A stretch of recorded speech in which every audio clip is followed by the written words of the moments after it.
Dokumental honek esaten dio ikusleari zu zera historiaren protagonista. Zuk izan barrezu historiaren protagonista. Eta posible da. Eta gaina lortuko dezu.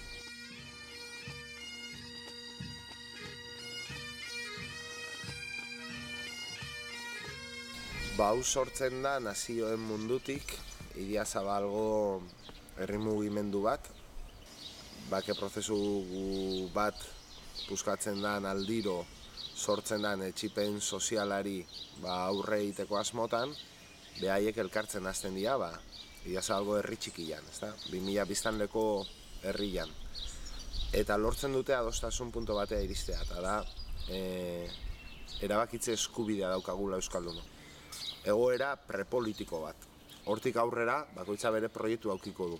Eta batzuk nahiagoko dute, inkluso Espainian o Frantzian jarraitzia. Beste batzuk nahiagoko dute autonomia izatea. Beste batzuk estatu bat izatea. Baina erabakitzeko eskubidea daukagula ados gaude. Batek esan zion bezala, autodeterminazio gaia gai garrantzitsuegiedek politikoen esku bakarrik usteko. Eta behaiek Eskoziarekin harreman bat hasi zuten, Euskal Herritik apenas inork begiratzen zunean Eskozira. Beti Irlanda, Quebec eta behaiek harreman hori ja landuta zeukaten. Orduan aurrea hartuta ibili dira. Eta horrek esaten digu posible dala herritarrak talde politikoen aurretik jutia. Eta beraien arteko iskanbila eta blokeuen gainetik ere bai, ezta? Unea iritsi da. Unea iritsi da Eskozin eta Euskal Herrian ere bai. Carlos, aurren jarriko zate favorez? Jon ez zure aurren jarri. Pero Geni, zor gozta favorez aurre baita ere? Dokumentalaren ari nagusia behai edia.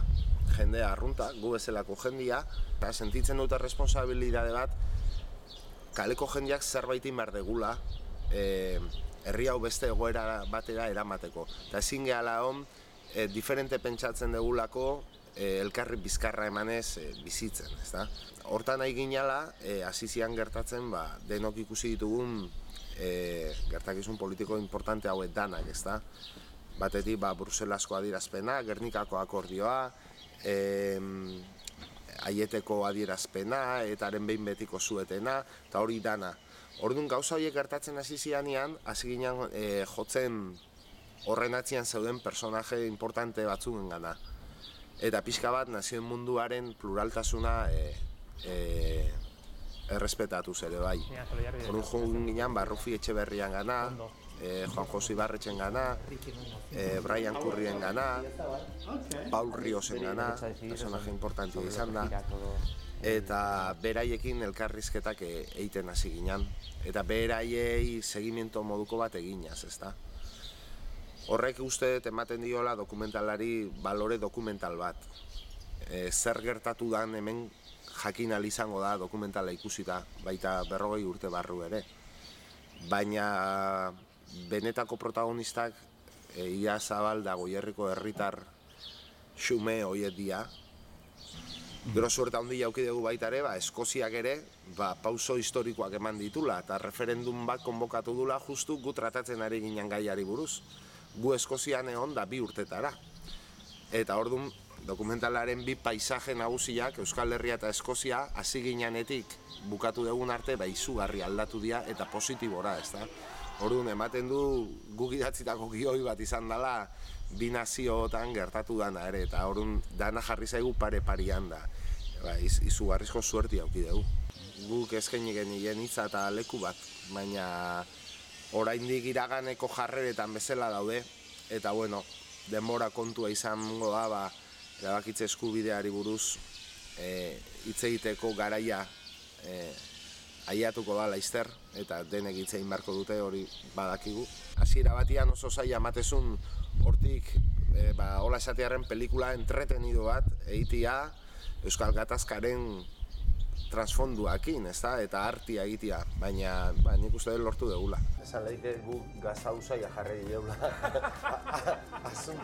Dokumental guztia making of handi ba bezala. Nola egin dute, nola lortu dute nazioen munduak iritsi diran puntoraino iristia, ezta? Momentu batetik aurra dokumentala bera ere da dokumentalaren gaia. Ze beraientzat dokumentala herri ekimen bat da, aurrera atera behar dutena. Orduan hor sartzen naiz ni bai, ezta? Protagonistetakoa bezala. Eta bueno, nik uste nahiko divertigarria dela dokumentala. Mezu baikor bat dauka, dokumental positibo bat da, ez da sufrimentuan oinarritzen, etorkizunari begira jartzen du ikuslea. Erabiltzen ditugun grabazioak eta teknikak eta nahiko ausarta dira. Etxeko bideokamarakin grabatutako gauza asko daude eta oso reala da, oso momentu batzen reality antza du, ez da, dauka oso hurbila eta simplea da momentu askotan, ez da. De repente sartu zitzean bertigo bat, algorreko puntan zintzilik egongo banintza bezala.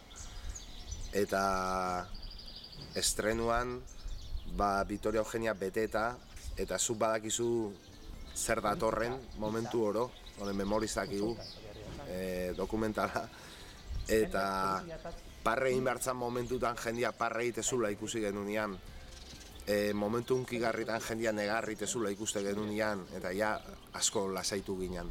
Eta bukaerako txalokadekin, ja horri konprobatu alizan genuen 3 urte eta gero, egin genuen lanak iriste zala, gu nahi bezala iriste zala, ez da. Zure gazta, haber bainoa jatzen dan, ia eramaten deun daraino. Nere bizitzako esperientziaik handienetako bat izan da azkenian dokumental hau dana, eta baita estrenoko 2 egun horiek, nire plazaik importantiena guztiet izan diala. Mundua gazta bat da, eta euskaldunok gure zatia eukitzeko eskubidea aldarrikatzen dugu, ezta? Eta da, gauza simpatiko bada, oso lurrari lotua dagona, orain dela 10.000 urtetatik egiten da zerbait da lur hauetan, beraz existentzia baten simbolo bada. Eta organikoa da, biziri dago, eta Idiazabal gogoa da munduko gaztei famosoenetako bat, ez da? Mugimendu hau sortu da herrikoa.